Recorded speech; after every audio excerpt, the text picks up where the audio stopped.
ओम नमः शिवाय। आज के इस सतकथा अंक में हम एक ऐसी कथा सुनेंगे जिससे हमें ये दृढ़ विश्वास हो जाएगा कि भगवान सदा हमारे साथ हैं। एक महात्मा थे, उन्होंने स्वयं ही यह घटना अपने एक मित्र को सुनाई थी।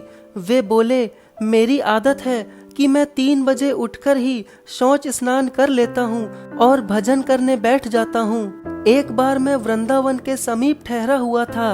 वर्षा के दिन थे, यमुना जी बहुत बड़ी हुई थीं। मैं 3 बजे उठा, शौच के लिए चल पड़ा। घोर अंधकार था और मूसलाधार वृष्टि हो रही थी। आगे जाने पर मुझे भय लगने लगा। मैंने भगवान को स्मरण किया।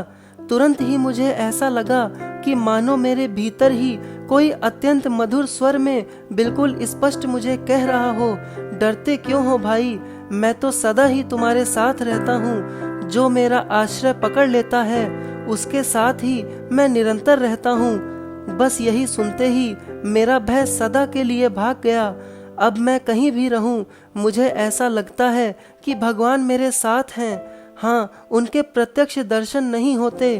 उन महात्मा को एक बड़ा विचित्र अनुभव बचपन में भी हुआ था।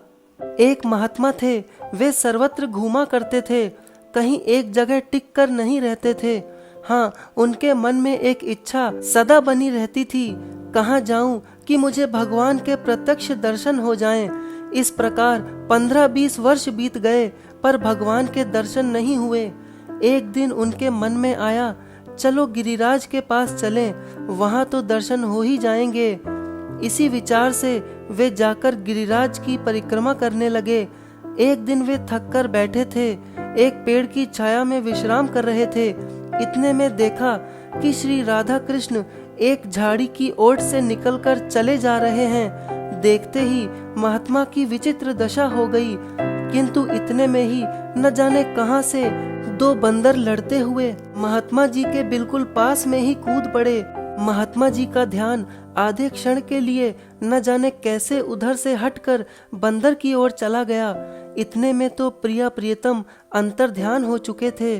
फिर तो महात्मा जी फूट फूट कर रोने लगे। प्रिय भक्तों, भले ही हम अपनी सांसारिक और विकारी बुद्धि से इस बात को न समझ पाएं, परंतु अगर हम निश्चल मन से भगवान नाम का जप करें और भगवद आश्रित रहें तो भगवान सदैव हमारे साथ ही रहते हैं।